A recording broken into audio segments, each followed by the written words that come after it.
All right, my Taurus friends, how are you today? Aaron here bringing you your monthly horoscope for July of 2020. We've got a calm yet exciting month ahead of us. Okay, there's not a lot of planetary movement, yet there's still a lot of energy that's going on that's very life-changing, okay? So we're starting in July, which is already behind us, July 1st. Saturn has moved into the sign of Capricorn, so it's back home in Capricorn. All right, so this is going back into your 9th house, teetering your 9th, 10th house. All right.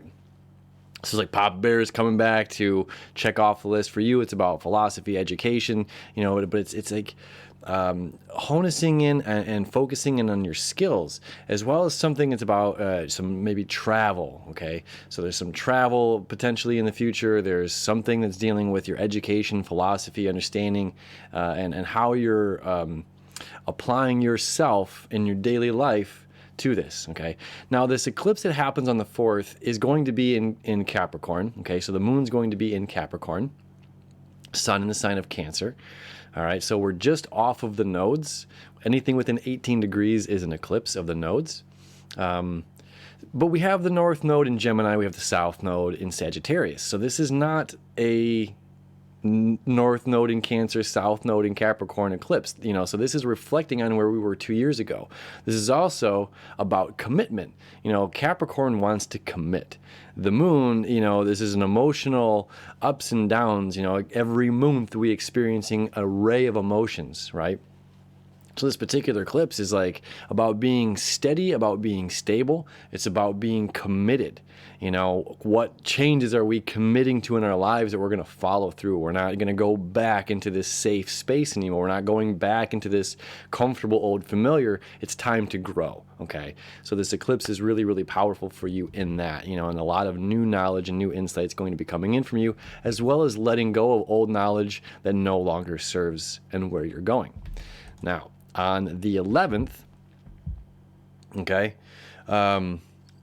we have Mercury stationed direct. All right, so the Mercury retrograde will end here on the 11th in a few days. At the same time, Chiron up here in your 12th house is going to station retrograde, which means Chiron's going to retrograde now for the next, approximately 6 months. Okay, also on the 11th, Mars here, all right, will be about 7 degrees. The moon will travel around and be about 7 degrees here, and Chiron about 9 degrees. So this is a moon, Mars, Chiron conjunction. This is happening here in your 12th house. This is important because there's a lot of, this is going to highlight the rest of the year for you, my Taurus friends. Why? Because Mars is going to be here, and so is Chiron, all year. Until January of 2021, Mars will be in your 12th house. This is actively seeking clearing of your karmic baggage, okay? This is clearing your karmic cycles, clearing stuff of the past. Again, this eclipse deals with, back in June or July of 2017, June 2018, all right? So this is 2 years ago that we're clearing out stuff from 2 years ago, as well as the next 6 months, you're going to be clearing stuff out that isn't a big karmic amount of weight that's being lifted off of you, okay? So the 11th, Mars and Chiron and the moon all conjunct together for this great sense of healing for you, which is really quite lovely. On the 14th now, is when Mars and Chiron are actually exactly conjunct. Also on the 14th, where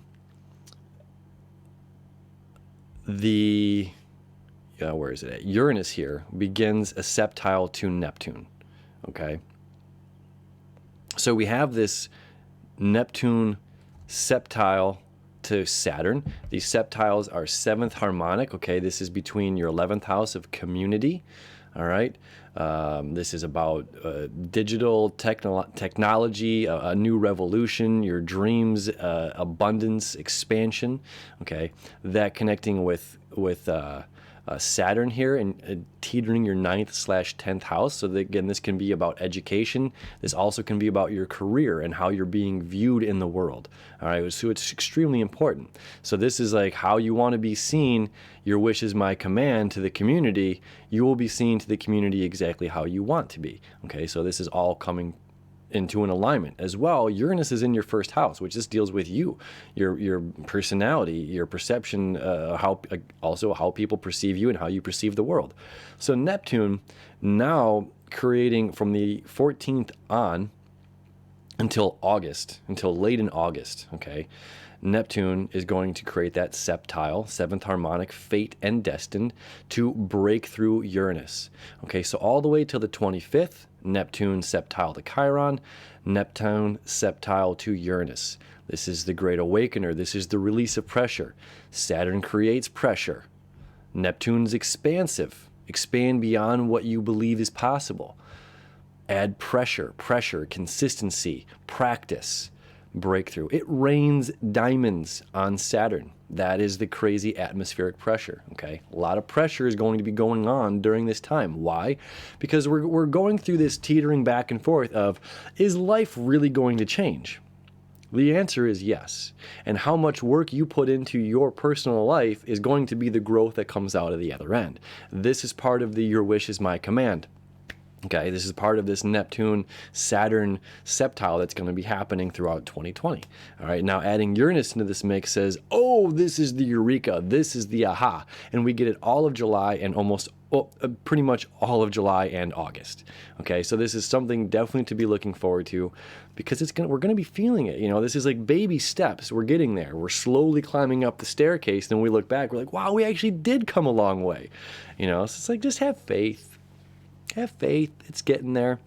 On the 20th, we've got a new moon in Cancer, the second new moon in Cancer of the year.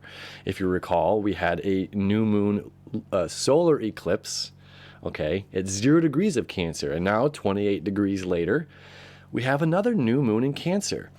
So the fact that these eclipses have been in Cancer, Capricorn, although the nodes have changed. The nodes are saying go in this direction of newness. Let go of the collective thoughts of the past that don't serve our highest purpose of where we're going. Look at the information. Do your own research. What makes sense to you? Okay? There's so much. It's like a house of mirrors. We don't know what we're looking at. And when it comes to the news and, it's like what 2 months ago was this, now is not. It's very, very confusing on what is real. So this house of mirrors, we can be a little overwhelmed by it. Like, where are we going? What are we looking at? What are we seeing? How do I get out of this? This is about, composure, right?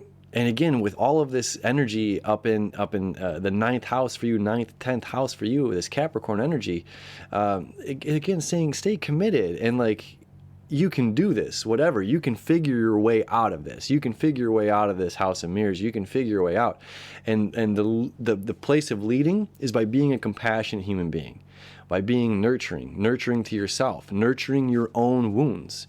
It's like if we don't nurture like a simple cut, if we're not nurturing that, if we're not caring about it, and we just keep going and it just keeps bleeding and bleeding and bleeding, a tiny cut can wear us down. So we have to be considering of ourselves during this time right now, and you're a practical earth sign, right? So it's like you have to care for yourself. You have to nurture. And doing that is going to allow the conversations, the communication to come out, which is necessary for us to begin this healing process. Okay. And again, with so much of this healing process being in your 12th house, this is a quantum entanglements. All right. So clearing the air. Princess and the Pea, we're getting rid of everything between these layers so you can rest peacefully. And July has a huge, huge impact on the rest of your life, clearing these things out, so you can rest and live your life in abundance how you're hoping to. All right. So huge, beautiful month ahead, my Taurus friends. All starting with eclipse this weekend. All right. Honestly, again, not a whole lot. The sun moves into Leo on the 22nd. So it's like after this new moon in Cancer, again, reminding us to be this, caring for ourselves and compassionate with all that's going on. Then the sun's finally going to enter Leo on the 22nd. And then it's this surge and boost of that fire energy to keep us going. So it's like whatever we started here, we keep it going. All right. So next 6 months, a lot of releasing going on. All right. Love you, my Taurus friends. Stay stable. I know you are. Appreciate you so much. We'll see you tomorrow for the dailies.